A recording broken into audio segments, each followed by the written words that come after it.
Hey guys, thanks for joining us. Today's podcast is brought to you by Podcorn. They once again sponsored us because of the incredible support that we've heard from all of you, and they've seen from us doing this. So appreciate you guys showing that and helping us get more support over for them.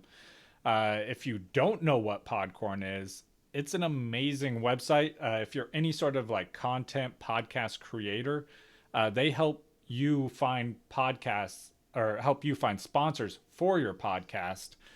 And it's just an awesome way. They make it so user friendly to find these things. It's incredible. Yeah, it's fun being a content creator on the internet. You get to put out whatever you want to create. Very few rules, but it's also tough to find the support that you need to grow your content, to grow your show, to grow your channel, whatever it may be. And Podcorn is a really great middleman that'll help you find people that are looking to support creators just like us. Yeah, as Perry said, like I love doing this stuff, but like because we can do whatever we want, but also it's a two-man operation. We don't have like all these different teams working to help us do these things. And so it's nice to have Podcorn to be part of our team. So if you do any sort of content or podcast, I highly recommend you go over to podcast and sign up on or Podcorn and sign up on there. Yeah. Big thank you to Podcorn for sponsoring today's episode. Let's get into it. What's up? It's Alexander Madison, running back from the Minnesota Vikings, and you're watching Clock Management. Knocked down. Oh, he caught it! Oh, unbelievable! This is amazing. So you played in the NFL. What's longer, a half or 5/8? Or 5/8 is a little longer there, Joe. Your team is now on the clock. Welcome, everybody. It's the 26th of February, 2019. I'm Justin, and as always, I'm joined by my guest, or my co-host, Perry. Sorry, Perry. Whoa. Well, Justin, do you generate electricity with water through the process of hydropower? Because damn, I'm like, I don't you look think I good. do. You I look don't good. think I do, but I'm not sure. Okay, well, still, my point stands. I appreciate it. You're looking good today, buddy. It's probably the shirt I'm wearing. It's our Clock Management Fantasy Football shirt. We have a It whole, helps. yeah, we got some other new shirts up too. Merch. Yeah, I'm gonna drop a link down in the description of our video. You guys can actually buy some of the shirts we got there. They're pretty sweet. They are So cool. Those tanks, man. Oh, dude, I'm so excited for summer tank season.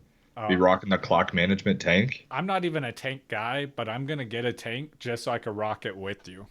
Yeah, dude, that's the life right there. Oof, man, well, my summer's set. Better not make any other plans. Don't want it to be too busy. Yeah. Yeah, so guys, if you could go check that out, if you're interested, you want to support us, that's a great way to help us out. And then you get some cool apparel with our logo on it. And another Uh, way is by clicking that subscribe button down there. yeah, man, the last episode, Justin, we had a lot of viewers. And so I just like, that's crazy. That was way more than we usually get. So I just want to say thank you. Big thank you to everybody that watched the show. If you enjoyed it, great. If you didn't enjoy it, I'm very sorry. But if you didn't enjoy it, leave us some comments. Let us know, Yeah, tell me why. yeah, what you want changed, and we'll do that for you because we care. But yeah, Justin's right. Hit that sub button. It is the easiest way to support us, and it's the best way to support us. It's free for you. It helps us out a lot. And if you want to be notified every time we put up a new video, just go ahead and hit that little bell. It's not right there. I don't know why I pointed right there, but hit I'll that put bell. one there. Put one right there for me. Hit that bell, and it'll notify you every time we put out a new video. We put one out weekly right now. We'll definitely be going back to at least twice a week at the start of the season, or even as we get a little closer. So enough with all that. Justin, how you doing? How you feeling? You look like you're feeling good. I'm feeling great. I'm, you know, neck deep into this the off season stats. I'm like just diving into these things, swimming around in them. I'm loving it, and I mean, we were talking about it, Perry. Like it's a leap year this year. So, I mean, we got an extra day Yeah, dude. to do with what we want. Yeah, I'm not showing up to work, man. That day doesn't exist, so there's no way they can make me work it, right? Absolutely. I'm just going to sit at home and watch like football clips all day from last season. Yeah, that sounds good. I don't know what I'm gonna do, but I'm not. I'm gonna walk into work on the last day of February, which is the 28th, and be like, "Peace out. See you guys next month." And nobody's gonna say anything because they're all like, "Yeah, of course." And then they're gonna realize the next day when I don't show up at work. I already know, Perry, you're going to sit at home in a tank and Ooh, that's it. that sounds great. Play some Red Dead Redemption 2, maybe. Hog tie some bandits. It's a good way to spend a day. Oh man. Wow, we're going places. All right, what are we talking about today, Perry? Okay, today we're going to cover some news. There's a fair amount of news out, right? As free agency looms closer, more things are coming to light. Kind of a little more clarity, but still hardly any clarity at all. It's like Jameis Winston's eyes before the surgery at the moment. So, I would soon say as it's after the surgery. It's slightly better. It's still not good. we don't know that yet. We don't know that yet. We don't know that yet. And then we're going to cover news nobody cares about, of course. Justin, I believe you have some XFL to talk about. No, No, today? I'm not going to cover it today. I will. I'll pick up on it next week, though. Sounds good. And then today is rookie review episode. So we're clear. We're reviewing 2019 rookies and evaluating their performance from the season. Right. These are guys that we've probably talked about in the past, but we're going to kind of collectively cover all the relevant rookies, or most of the relevant rookies. There's quite a few. The 2020 rookie episode will happen a little later on. So, are you ready? I am ready. Okay. Ooh, your pause. I didn't know if you were ready or not. You had me a little worried. I wanted to build the suspense there. Oh man, suspense built. Consider it built. Thank God. Like Lincoln logs. I don't know. I'm like, are they suspenseful? I mean, they're built, but I mean, the taller you go, the more suspenseful it gets, right? yeah, like Jenga. Ooh, nice. But I mean, you're kind of building a Jenga. Wow, this doesn't matter. Okay. Let's jump into the news. Austin Hooper will officially be testing free agency. I kind of expected this to happen. Austin Hooper had a really good year. He got hurt, so that sidelined him for weeks 11, 12, and 13. But he was dominant up to that point. I think for a while there, he was the number one tight end in fantasy. I kind of expected him probably to test free agency because I'm not quite sure they can afford him at this point. I think for fantasy purposes, if he were to stay with the Falcons, that's where we're going to see his best output, right? If he moves on to another team, I will be lowering him in my rankings. Almost it doesn't matter which team he goes to, and I'll probably lower him a little bit. But if he stays with the Falcons, I think the future looks very bright for Austin Hooper fantasy-wise. But he's probably going to get paid, man. Yeah, I mean, it definitely matters what team he goes to, but I don't see too many teams that he could go to that are looking for a tight end Right. that are going to increase his value. I mean to say, if he goes to a really bad situation for a tight end, then of course I'll lower him much further. If he goes to a good situation for a tight end, I won't lower him quite as much, but I feel like the situation in Atlanta is perfect for him right now. I don't see it getting much better than that. Yeah, it'll be hard. But yeah, I completely agree with you. Cam Newton to remain with Carolina as of now, I guess is the exact quote coming out Tuesday. I'm a little surprised by this, to be completely honest with you, that they're willing to say that they're committing to him for 2020. I thought for sure that Cam Newton would probably be going to another team, but it appears that he'll be staying with Carolina. Now, they could just be putting up a smokescreen right now and then drafting a quarterback. They could be trying to increase Cam Newton's value for a trade, possibly. but I'm kind of thinking that he's probably going to stay now that this news has come out.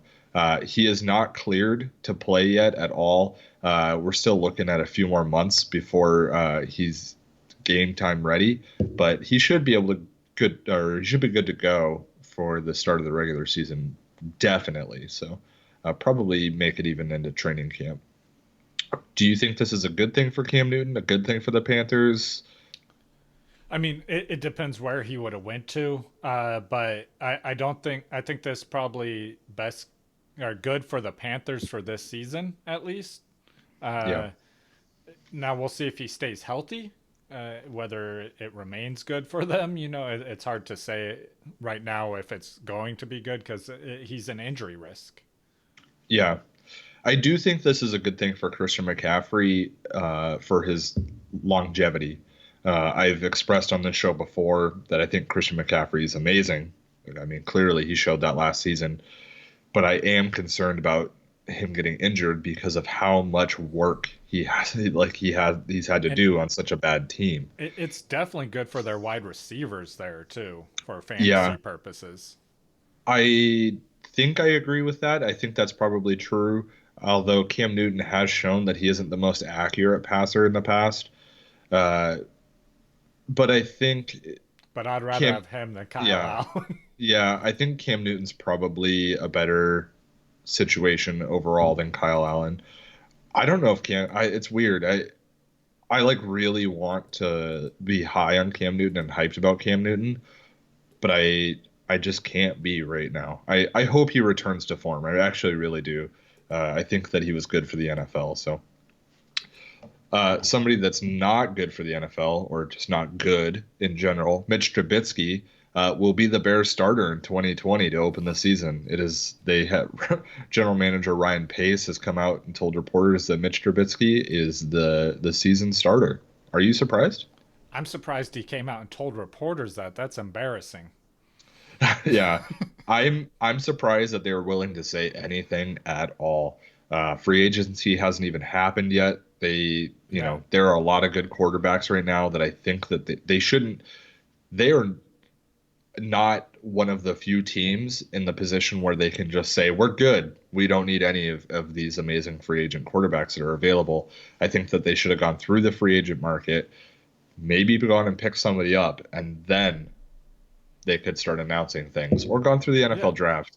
Mitch Trubisky was terrible in 2019. Or at least bring in some players for workouts to let Trubisky know, like, your job is not guaranteed here. You need to perform. Yeah, I think it's a pretty much a guarantee they'll pick up a quarterback somewhere in this draft, which I hope puts a little pressure on Trubisky to start performing better. This one I found kind of funny. Sammy Watkins is probably not going to keep his current contract with the Chiefs. He's currently owed, I think, like $14 million for next season, which is insane. That's a lot of money for Sammy Watkins. I get that he had a good offseason or a good postseason, excuse me, but Sammy Watkins just isn't worth that much money right now. Yeah, you remember right before the Super Bowl, Sammy Watkins was actually saying that he might take a year off from football if they won the Super Bowl.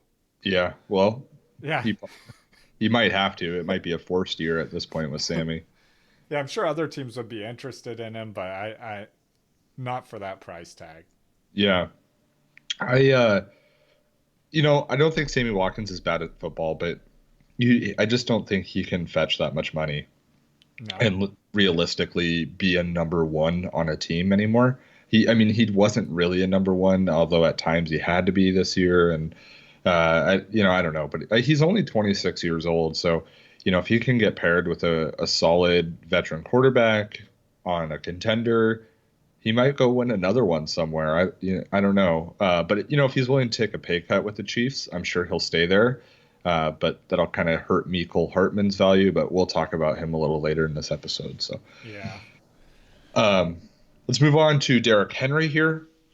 Right now, the Titans are saying it's a top priority for them to re-sign Derrick Henry.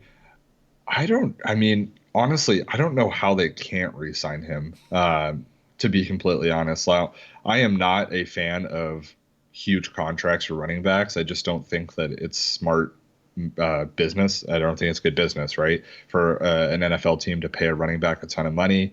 The average lifespan of a running back in the NFL is like 3 years at the most, Yeah. 3 or 4 years. So The big contract isn't necessarily the problem as much as it is the several years of a big contract. right, that's also true.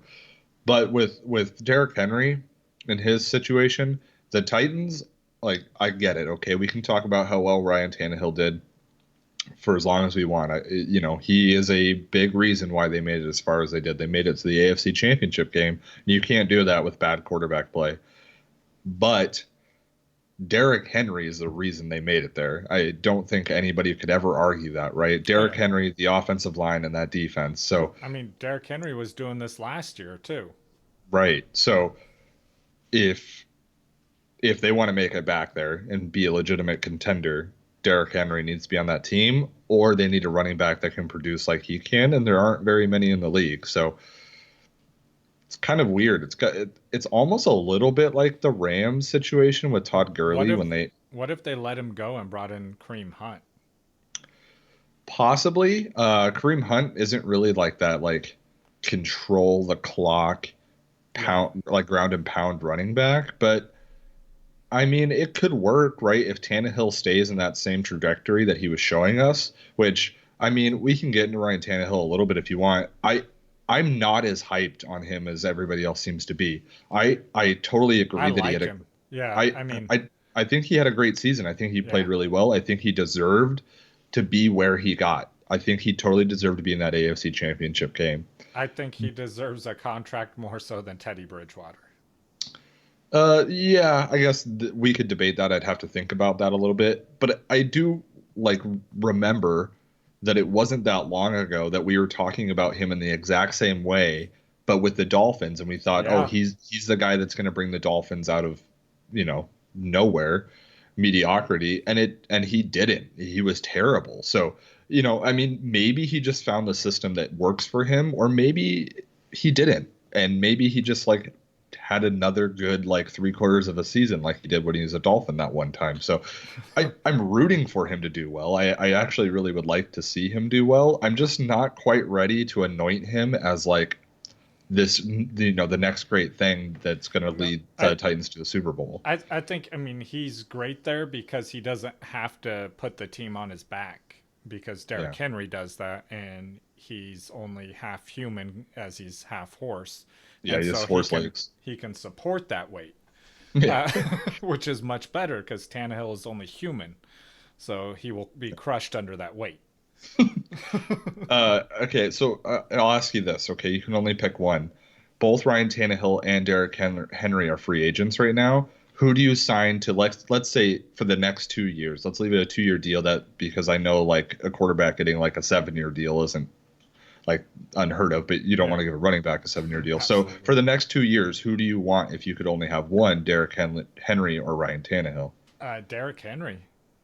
I think I agree. He's more key to that team's success. Yeah, I think I agree.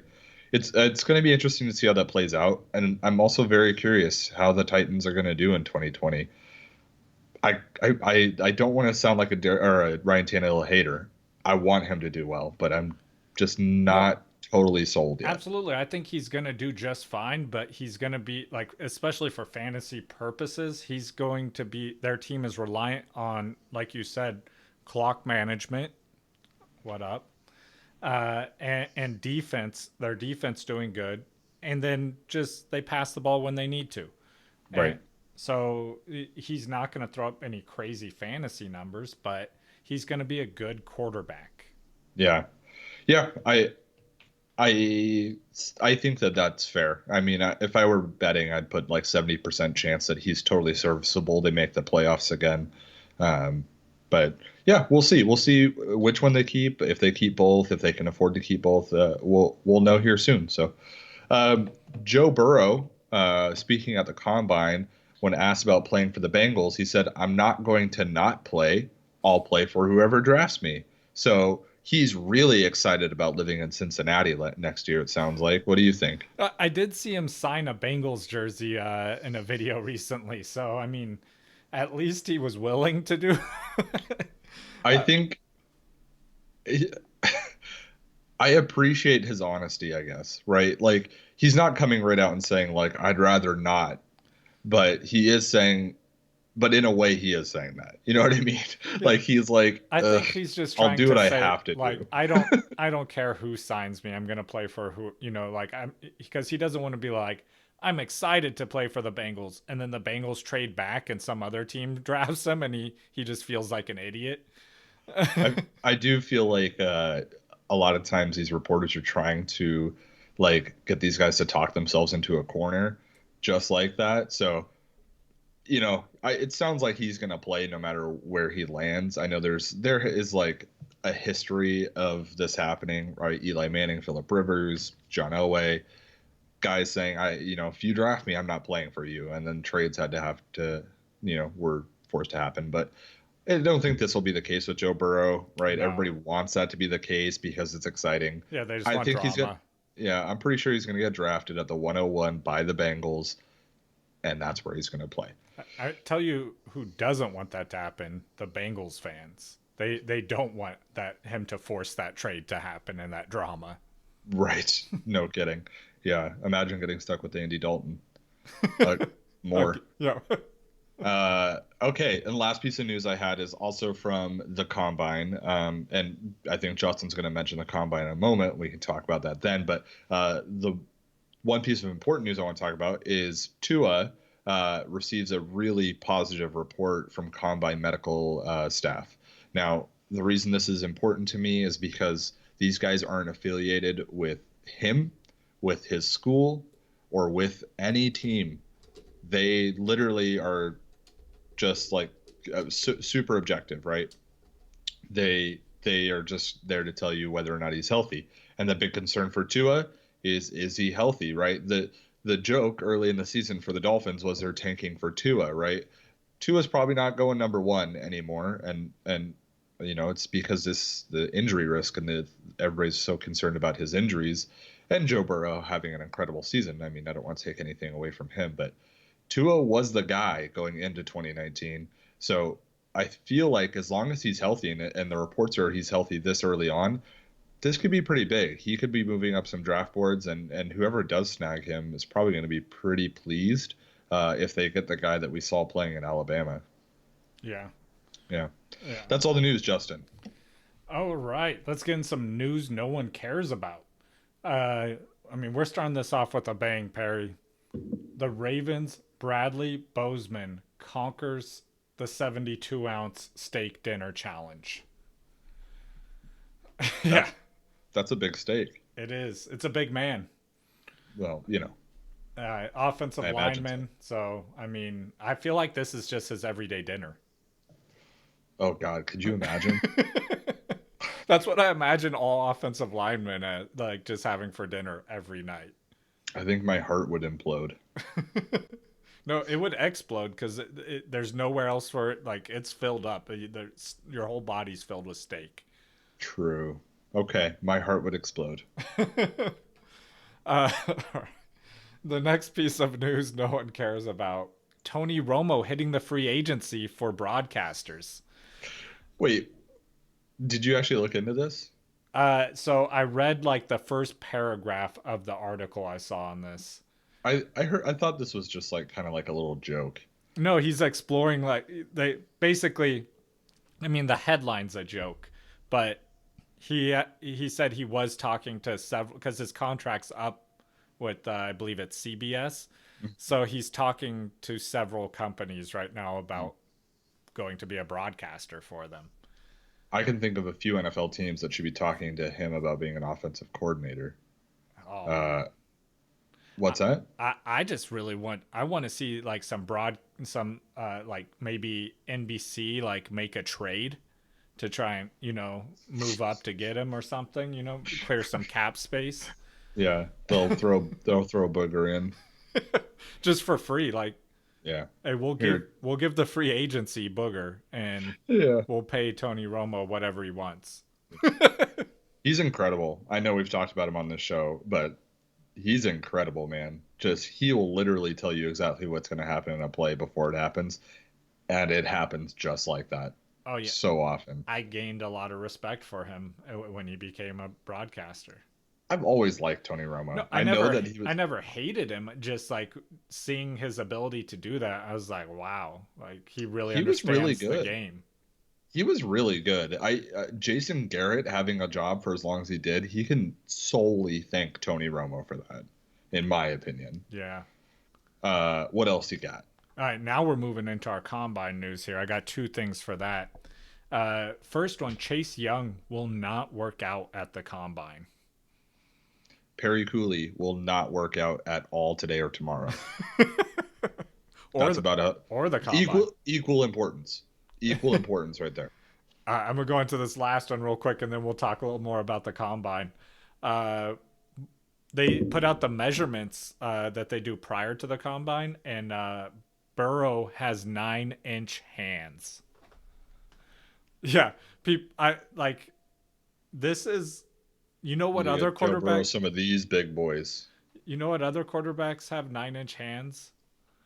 No, 'cause Nobody does. never Nobody cared. does. Yeah. It doesn't matter. Okay, good. I was like, do you know? Because I'm a little disappointed if you know, Justin. I actually do know that Mahomes has 9.5-inch hands. Oh boy. Equally as unimportant. Yeah, it is. It doesn't matter. Just like Drew Brees is too short to play quarterback in the NFL. Yep. That was a quote. That was said. Drew Brees is now one of the greatest to ever play the game. So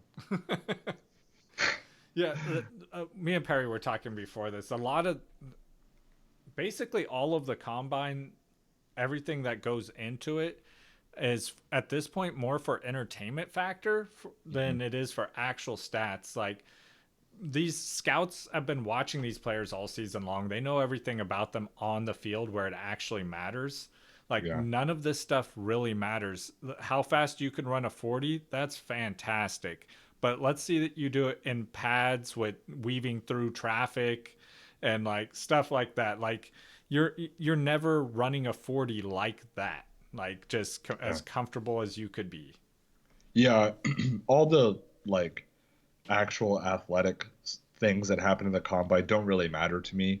It's the meetings with like doctors that I want to hear about, like with Tua, and honestly, the only thing that's really useful for NFL teams is the meetings with the players. Yes. They actually get to sit down and interview the players. I was going to say the interviews, Yeah, they glean more information from that than a 40-yard dash will ever tell them. You know, I get like Chris Johnson, of course, had an incredible 40-yard dash time, and it was everybody was super excited about it. And then he did have that 2,000-yard season, so okay, there's that. But I mean, there's been a lot of other players that had really fast 40-yard dash times that didn't amount to hardly anything. John Ross, I think, didn't he break Chris Johnson's 40-yard dash time? He did. Well, okay, Chris Godwin, same class, is a much better wide receiver than John Ross. So yeah, and it doesn't matter. Don't put a whole lot of stock into it when you're drafting your rookies. The only stock I put into it at all is like if I see a really good player, a player I like a lot, do incredibly bad at certain events, because they also, all of these events are basically irrelevant, but they're degrees of irrelevant. I don't care about your bench press. But if I see a player I like a lot do really bad in one event, like, or in an event that I think is important for his position, I might move him back slightly based off that. Not much, but that's about it. I'm not moving any player up based on their performance. Yeah, that's totally fair. Okay, did we get through all that? Yeah, that's all the news no one cares about. Did we do it? We did it. We did it. Okay. We're here. All right, well, let's get into some rookie review. We've got a lot of guys to cover. Yeah, we'll try and keep it quick on each player. Yeah, we'll apply some clock management here. So let's start with the running backs, Justin. I've got a list here of fantasy relevant running backs that were rookies in 2019. I don't really have them in any particular order, but I am going to start with Josh Jacobs. Do you want to talk about him first? I will, because you did put them in order, because this is my favorite. Josh Jacobs, he's my favorite rookie running back this year, or in the past year. I had him as my number one going into the season, and he finished there, so I'm super happy about that because he made me look smart. It's hard to do. So I appreciate that, Josh. But he had 242 carries. That's the same amount that David Montgomery had. They had the exact same amount of carries, but he had 300 more yards than him. So that's good. It's funny to think going into 2019, I would never have said that the Raiders are a better situation than the Bears. But man, it was a much better situation. Isn't that sad to think?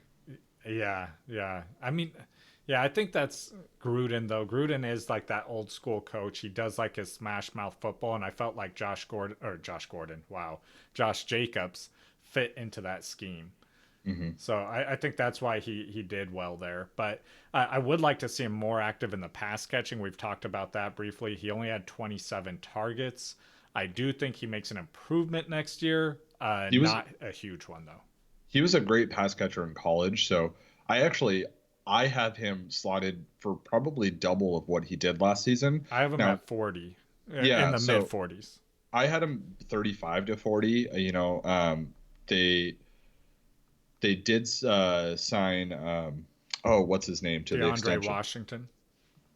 Was it DeAndre Washington they sent to the extension? Oh no, Jalen Richard. Jalen Richard, right, to the extension. He is the pass catching back. So I don't expect Josh Jacobs just to take over pass catching roles. Absolutely. But Josh Jacobs last season was very good on a not very good team. It was an okay team, but I mean, he missed 3 games. Honestly, 1,400 yards, if he had played those 3 games, would be a conservative estimate of probably where he might have ended up. It could have gone closer to 1,500 yards. He had 7 touchdowns. If you throw maybe a touchdown or 2 more in there, you could be looking at 8 or 9 touchdowns, 1,400 yards. That's a really good season for a rookie running back on a team that wasn't all that great. If they go out and pick up one of these great free agent quarterbacks and move on from Derek Carr, which there are rumors that might happen, they could have a more balanced offense, which will give Josh Jacobs more room to run the ball. So I'm actually really positive about Josh Jacobs going into 2020. I just hope he stays healthy. He showed that he's willing to play through pain and play through injuries, but yeah, he's a beast. Hopefully he doesn't have to in 2020. Hopefully he can just go out there and stay healthy and dominate. We could be looking at like a top 5 draft pick for the 2021 season if Josh Jacobs is able to stay healthy and stay on this current trajectory. David Montgomery, we just kind of mentioned the Bears situation. Yeah. David Montgomery, I was pretty high on David Montgomery, but I'll be the first to admit I got caught up in that hype train, that preseason hype train where he came out and just looked dominant. I know, Justin, you and I were pretty excited about it, though you kind of reined it in faster than I did. Terrible situation for David Montgomery to fall into. I think that he did produce pretty well considering how bad the situation was, finishing with 1,000 total yards, that's passing and receiving, or over 1,000, and 7 touchdowns. But honestly, I don't know how his situation's going to get any better. It doesn't appear that he's going to be an every down back at any point. But I do think he'll probably produce a little bit more than he did last year. I still see David Montgomery as probably a starter in a 12-team league, probably a low-end RB2 in 2020. I don't really have him projected for anything higher than that, and I'm not really willing to say that he has a high ceiling, that he might, bounce way back and way overproduce his draft value. So absolutely, yeah, I got because they still have Cohen there too, so that's going to put a cap on his production. So even if he was equally as talented and in the exact, just as great of a situation as Josh Jacobs, just Cohen being there, Cohen is so much better of a pass catcher than anyone on the Raiders. Yeah. And so that's going to put a cap on his production. He did have more receptions this season than Josh Jacobs. He had 35 targets and more receptions in there. than Jacobs did. But like I said, I don't see, or like you said, I don't see him more like him growing too much. I see it a slight, like you said, slight bump, low RB2. I think that's perfectly put. Definitely. Let's go into Miles Sanders, who, in my opinion, had probably the second best season of rookie running backs. He's getting a lot of hype this offseason. I'm not quite as on board with all the hype with Miles Sanders right now. With that being said, I do think that he is a must start in 2020. I think that he will be a very good RB2 for a lot of teams that go running back to start the draft. He's able to catch a lot of balls out of the backfield. I think he had over 500 yards receiving. He just missed the 1,000-yard mark last season. I think he was right around 900, and I think he might miss that again this coming season. Doug Peterson isn't going to be the type of the coach that's just going to ground and pound, especially with a running back like Miles Sanders. So I do think that he'll be effective. I do imagine that his touchdown count will increase in 2020, but his total production and yardage will probably stay around the same. Yeah, I mean, so for me, this, like, I want to know what's going to happen there with Howard. Is Jordan Howard still there? Because like the biggest limiting factor to me here is his touchdowns. Because Miles Sanders only had 3 rushing touchdowns this year, and that's because of Jordan Howard. Jordan Howard, when they get into that close, they're not handing the ball to Miles Sanders when they have Jordan Howard sitting there on the sideline, and that's going to continue. I don't imagine Jordan Howard's going to be there. I don't either, but I want to see if they do replace him, because the Eagles love their running back by committee.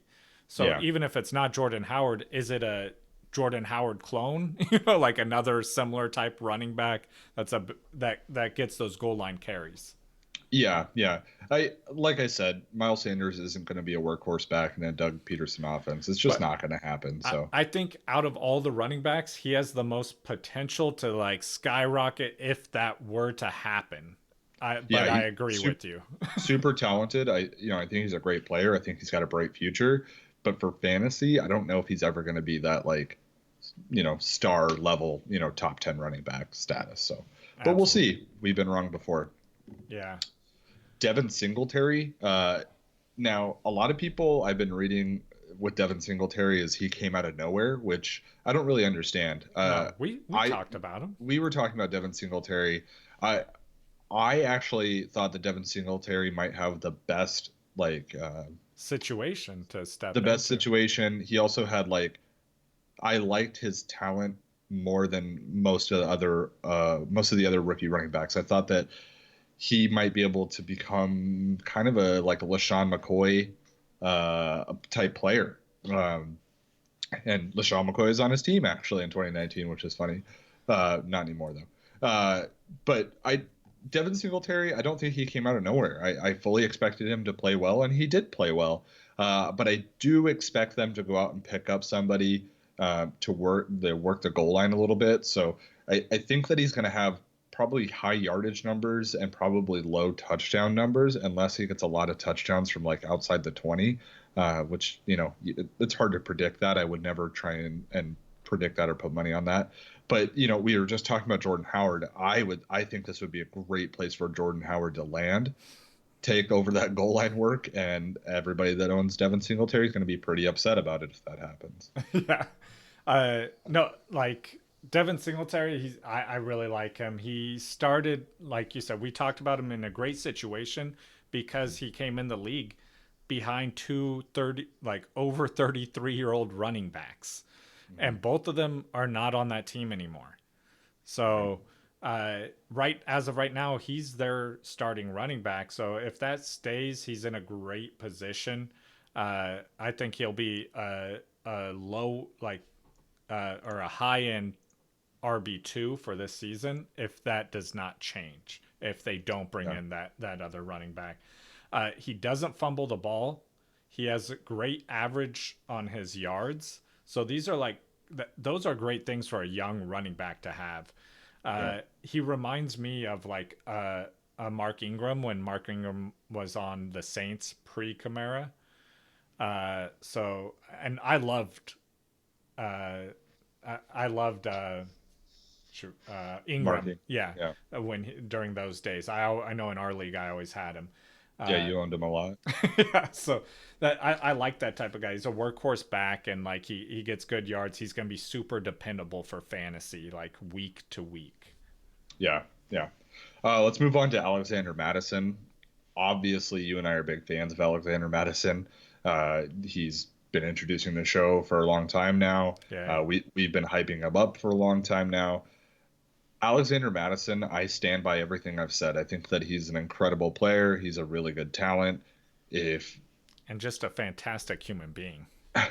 If Cook were to go down for any reason, I think Alexander Madison is a borderline RB1. I honestly believe that.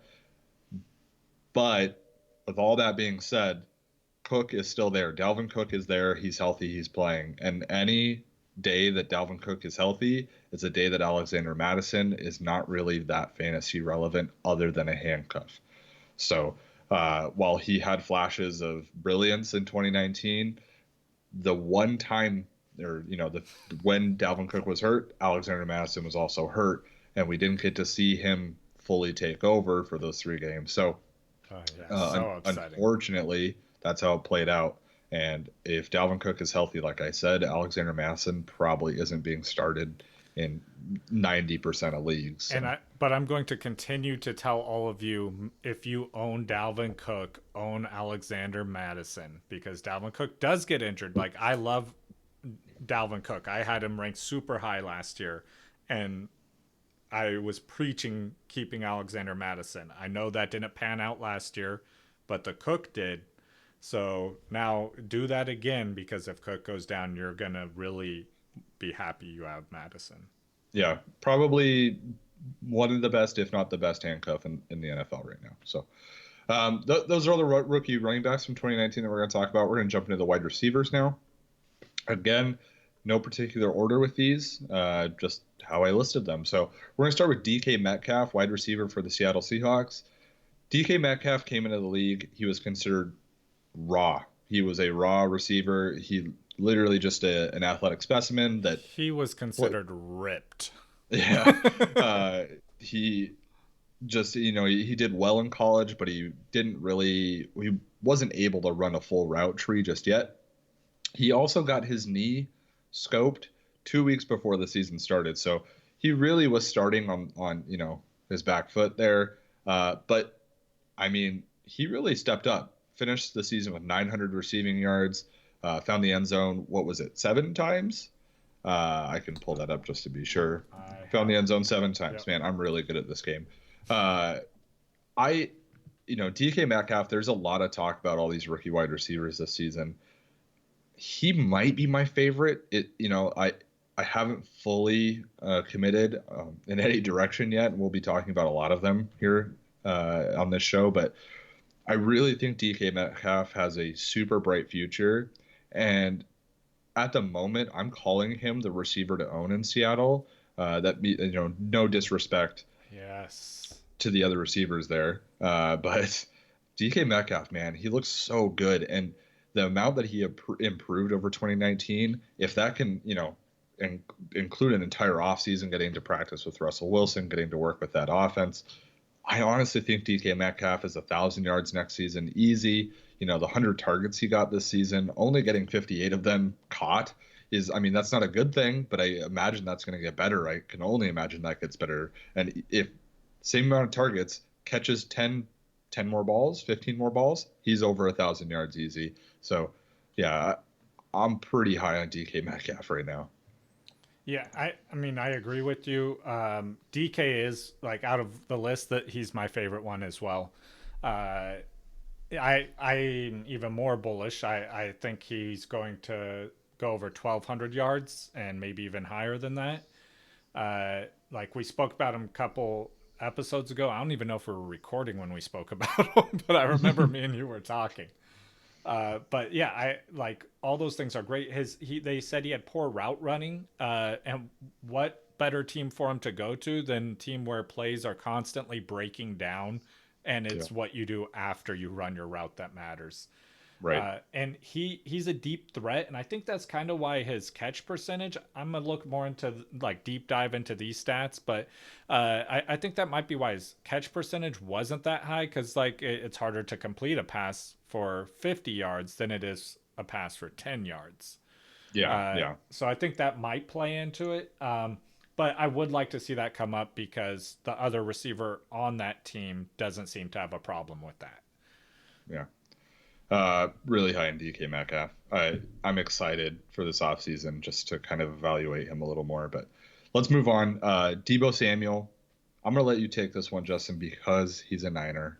I'll let you start. Oh, he's a Niner? I was unaware. Oh. Yeah, so apparently Deebo Samuel's a rookie wide receiver for the 49ers. He had a pretty good season.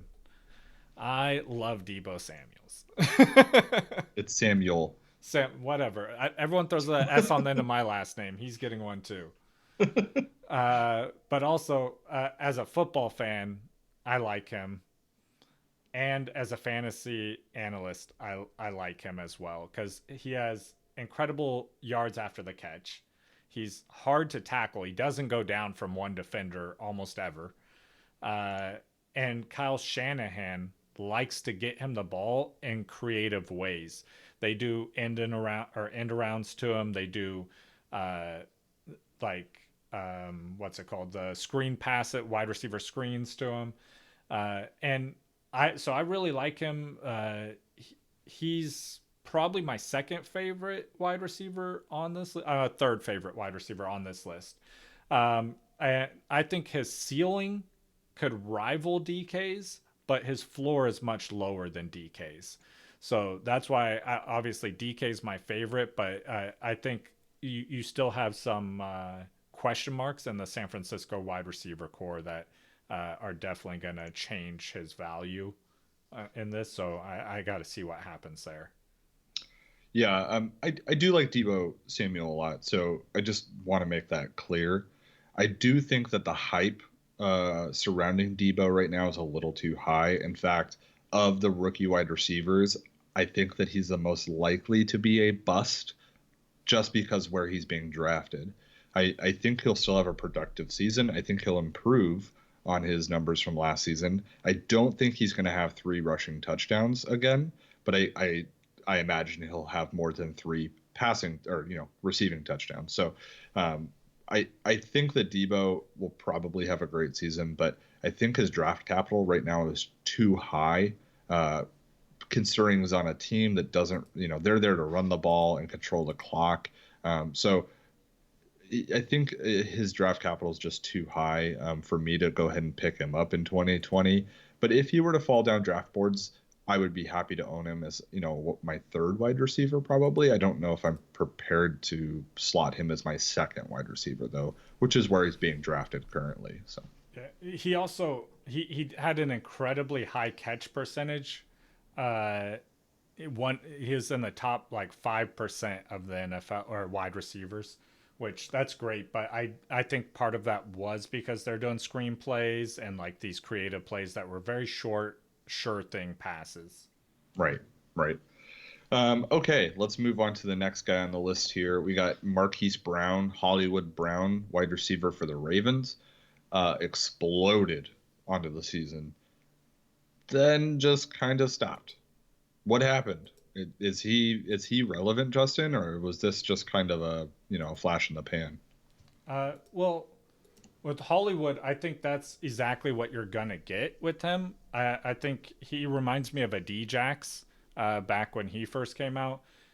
Super boom or bust type guy. He could win you each week. He's either winning you or losing that game for you for fantasy. Mm-hmm. And I think that's what you're going to continue to see from him. I am interested. I've heard a lot of talk of Baltimore trying to bring in another wide receiver to play the other side of the field. I think that'd be extremely helpful, especially if it's a veteran wide receiver that he could learn from, because he hasn't really had that. And Sammy think that Watkins. Could help him. Yeah, not for $14 million though. Yeah, no kidding. Yeah, I'm in total agreement. I hope that people keep in mind that, 147 yards and 2 touchdowns in week one does not make a season. I mean, look at Sammy Watkins. A lot of people were talking like Sammy Watkins was the next coming of Christ after week one of 2019. And, well, I don't have to remind you what the rest of the season looked like after that. So, the lizard man went back into his hole. yeah. I think that Hollywood Brown has a bright future in the NFL for sure. As long as, if he sticks with Lamar Jackson, only good things are going to happen. So as long as the draft capital is right for him, I'll be taking him on a few teams. I'm not sure I'm ready to start him yet. So, I'm kind of tend to be more conservative. That's just how I draft. But, some people are going to start him and they probably be okay. They'll probably be pretty happy with it. But I don't know. Again, just like Deebo Samuel, I'm not quite ready to commit to him being my wide receiver 2 just yet. But I might miss the boat on that one, so we'll see. I'm okay with missing the boat on that one. Yeah. Let's move on here to Mecole Hardman, wide receiver for Kansas City. You said Deebo Samuels is your third favorite, probably. It's a kind of a tie between Mecole and Deebo. I think Deebo probably more talented. Mecole a much better situation. Playing for Kansas City, Patrick Mahomes throwing the ball. There's no guarantee Sammy Watkins will be there next season, which is going to free up like 90 targets. Sammy Watkins got like 90 targets last season, and Mecole Hardman had flashes of showing that he was pretty good. So him with Tyreek Hill, Travis Kelce, they could have a real good setup here. Mecole could see like 75 targets, 80 targets, and with this guy's speed, that's okay with me. Yeah, I mean, for me, the thing is, like, what is happening there? Like, is Watkins coming back? Is he going to take that pay cut? Because that's huge. And so I'm not. That's why I definitely have Deebo over him. Because I got to see what happens. He had 41 targets last season. I need to see more from him. I mean, there's no way that number's not going to be higher this year. Yeah. So I'm excited to, see what happens there. But this another one where I feel like I'm probably going to miss the boat on this guy. He reminds me of Tyreek Hill. Obviously, that's why they brought him in there with that speed. But Tyreek Hill is also there still. So that's another issue. I think that I might miss him on the draft as well. And mostly because if Sammy Watkins leaves, that's where I want him the most. But then everybody else wants him, then even that more. value will skyrocket. And he's going to go. The hype there is probably going to be really high. So just be careful when you're drafting. Make sure that you're evaluating him fairly, not just because he's the current hype of the week or the 2 weeks of when Sammy Watkins leaves. So just temper expectations, keep a level head when drafting guys like this, and remember that.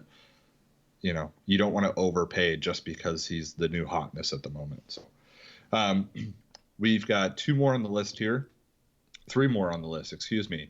We're going to move on to A.J. Brown, which I think a lot of people would say was the best rookie wide receiver last season. Yeah. And if you look at the numbers, they're probably not wrong. Yeah, this is my number 2 on the list. I said DK is my favorite. He's my number 2. He's the only wide receiver on our list that was over 1,000 yards. I mean, the only rookie wide receiver, period, that was over 1,000 yards. Tannehill coming back, I think, is important for him, or another good performing QB, as long as they have a decent QB back there. But Tannehill seemed to love him, and they had a connection. Week 1, if you go back and watch our video, we were preaching A.J. Brown. The week that Hollywood Brown had that amazing week, we were preaching A.J. Brown because we thought he was more talented and the better choice between them. And I stand by that. Yeah, as do I.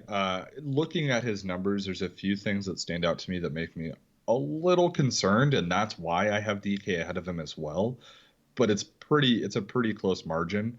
The fact that he had his average reception yards per reception were 20. He had 20 average yards per reception. that's really high. A lot of guys fall closer to like 15 yards per reception. And so I see that as something that might not be repeatable. So I'm a little concerned there about some regression. But the fact that he only got 84 targets, I think he'll probably be closer to like 95. So that might make up for, a lower yards per reception. So he might stay right around 1,000, maybe 1,100. He found the end zone 8 times. I don't see him finding the end zone more than that, to be completely honest with you, especially if Derrick Henry stays there. That they get close to the goal line, that ball's going to Derrick Henry's hands. You better believe it. So I really like A.J. Brown. I think he's super talented. I think he's having a really good career in the NFL. But because of situation, Russell Wilson is clearly a better quarterback than Ryan Tannehill. While Ryan Tannehill was good last season, I'm sorry, Russell Wilson is better. Fight me if you want to. But I'm gonna take the guy that's being thrown to by a perennial MVP candidate. So I'm gonna take DK over AJ Brown, but it's pretty close. Terry McLaurin, that team up there in Washington. Scary Terry's been called. What is it? The McLaren F5, F1. Yeah, he's got all kinds of nicknames. This guy was out of nowhere, in my opinion. But yeah, absolutely. He had 7 touchdowns, which was that's a big number for his stats, his catches, and his yardage. But I don't necessarily think I don't see regression happening there, because I expect him to have more yardage next year and the team as a whole to be better and have more touchdowns. So I think he's going to do better than he did last year. But he also has a new coach coming in, new offensive system he's going to be learning. So that's definitely going to temper my expectations of him. Like, I don't expect him to just explode next year. And he also basically has a new QB, because they didn't play their QB for pretty much the entire season. And it's nice to have like a coach there that doesn't hate the QB on the team, so they might actually use him. Yeah. But I think he'll be like a high-end wide receiver 3. He is just under 1,000 yards this season. I've got him closer to a low-end wide receiver 2. So we're kind of around the same there. I'll give him a little bit more respect, I guess. 93 targets as a rookie is nothing to, stick your nose up at. That's a lot of targets for a rookie wide receiver. He only caught 58 of them. I imagine that gets a little better. 7 touchdowns. I'm going to keep him right around there. I don't see him, finding the end zone more than that, unless he, has like a random 3 touchdown game that is impossible to predict. But there was a big stretch in the middle of the season where, he had, 11 yards, 39 yards, 39 yards, 69 yards, 72 yards, 8 yards, that kind of stuff. That big, mid-season slump scares me. But also, you got to realize it's a whole new coaching staff, right? A whole new quarterback that wasn't playing those games. Yeah, I don't know. I don't imagine this team being all that much better. I know that a lot of people think, they're excited about the new coach and stuff, but I don't know. We'll see. I could be wrong, right? I see him as like an 8-8 team this year. Okay. Well, I don't think he's going to regress all that much. Like I said, I have him at a wide receiver, low-end wide receiver 2. I think he should be owned. I think he should be started. But he's clearly shown that you can have games where you only get 11 yards. I find it hilarious that I'm giving these arguments on why he should be better, and I have him ranked lower. Well, that's why we make such a weird team. We're going to talk about one more wide receiver here. It's a guy that's getting a lot of hype right now as well. That's Darius Slayton, wide receiver for the Giants. How do you feel about Mr. Slayton? Also another wide receiver with a whole new coaching staff.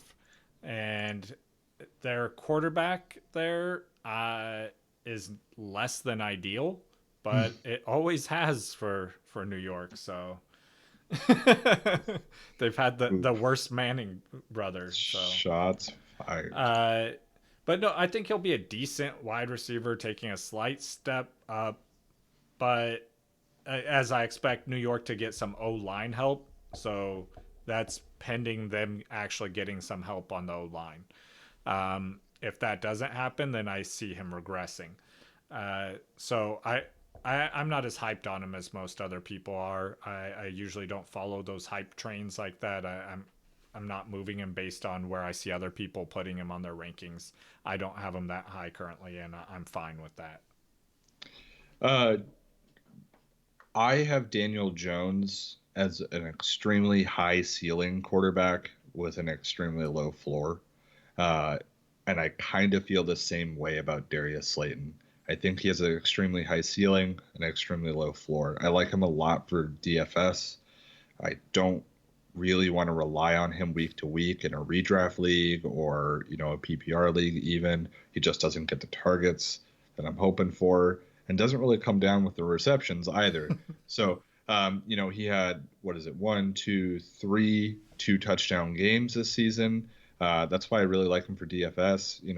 He's probably going to explode again like that multiple times this season, but he's also going to end up with games like 6 yards, 13 yards, 0 yards.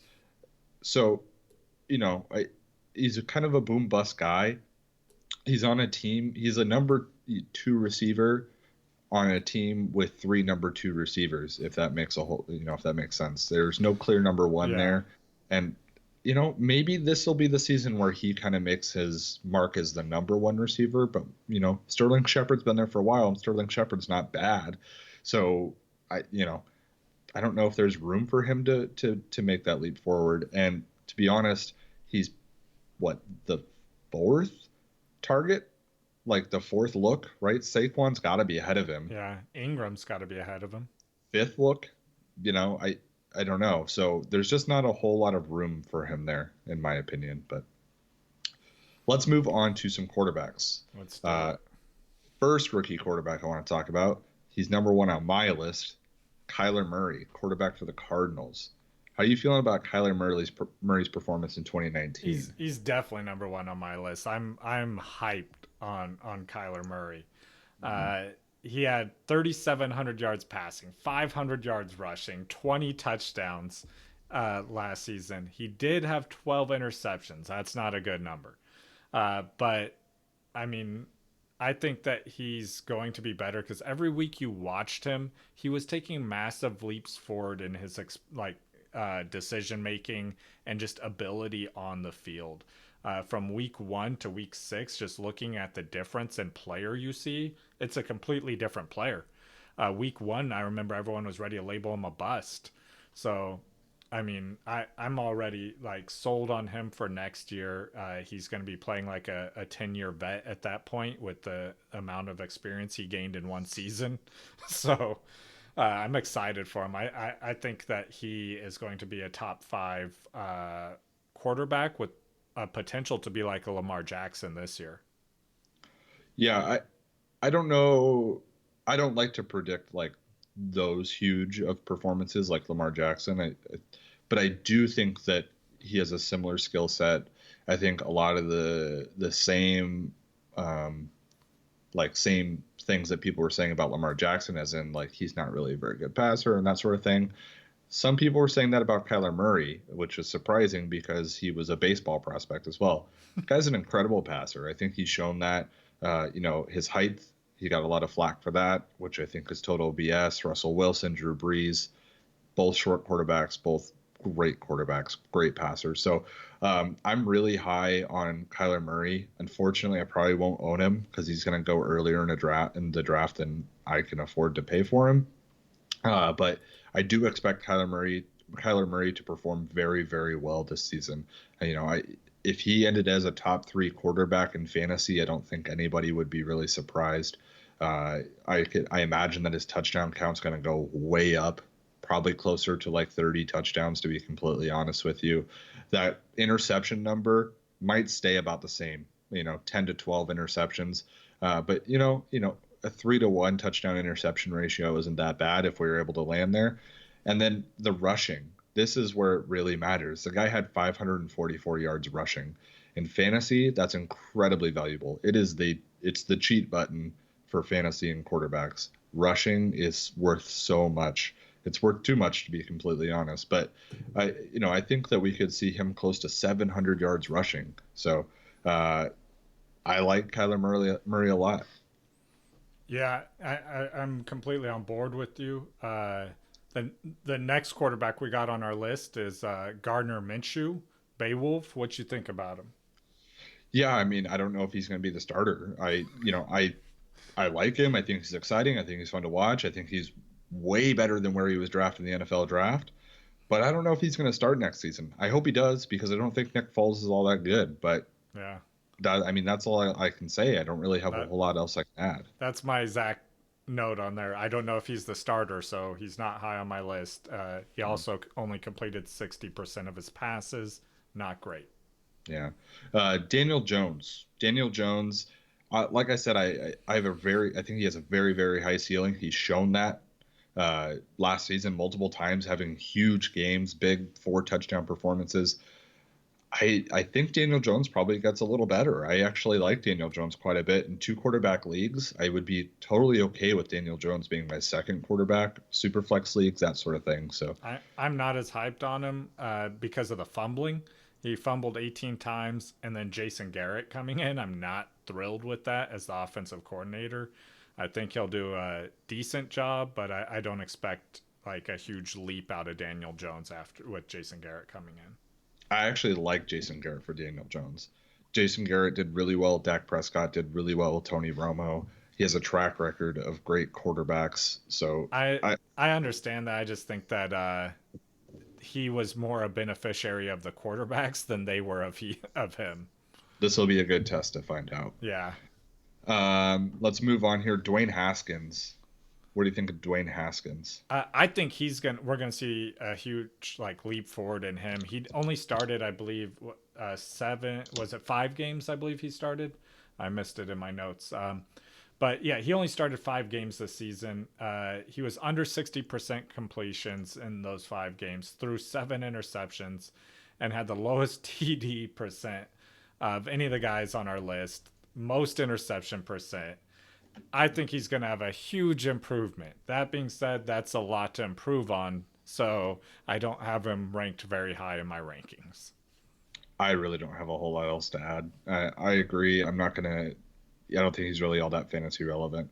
Let's move on to the tight ends. We got 2 tight ends to talk about. We're going to wrap this up. Sorry we're going so long, guys, but TJ Hawkinson is the first guy I want to talk about. He was supposed to be the next coming of Gronk after week 1.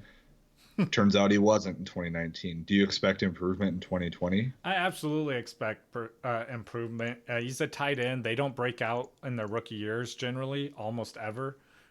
He caught 54%. He had a 54% catch rate. He needs to fix this, but I do expect a slight increase. I always say tight ends don't break out to the year 3, but I expect improvement to get there. I also think Matthew Stafford playing a full season with him is probably going to help improve those numbers a lot. Yeah. I like TJ Hawkinson, especially if you wait till late in the draft to take a tight end.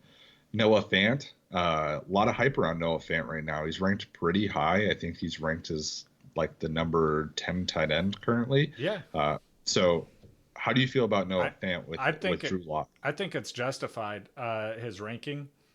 He is the only tight end that went over 400 yards. He put up 562 out of these rookie tight ends.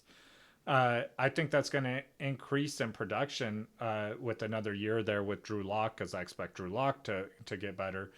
And I think he's a great late tight end that you could get. He's one of my favorite late tight ends. He also had a 60% catch rate. That also needs to increase, and I think it will.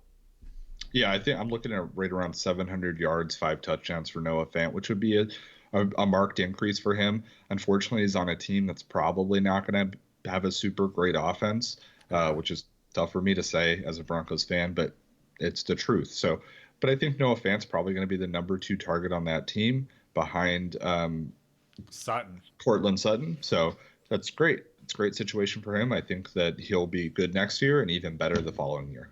Absolutely. Wow, what a marathon. Yeah, we went a little long. We had a lot of rookies talk about, so that's going to happen. It was a good year for rookies. Yeah, it was. And I mean, we'll be getting into the next year's rookies here in a couple episodes. So that once we know where they're going. But yeah, so make sure you guys tune in for that as well. We're trying to get a great guest on for that. And yeah, so thank you guys for tuning in, and we'll see you guys next week.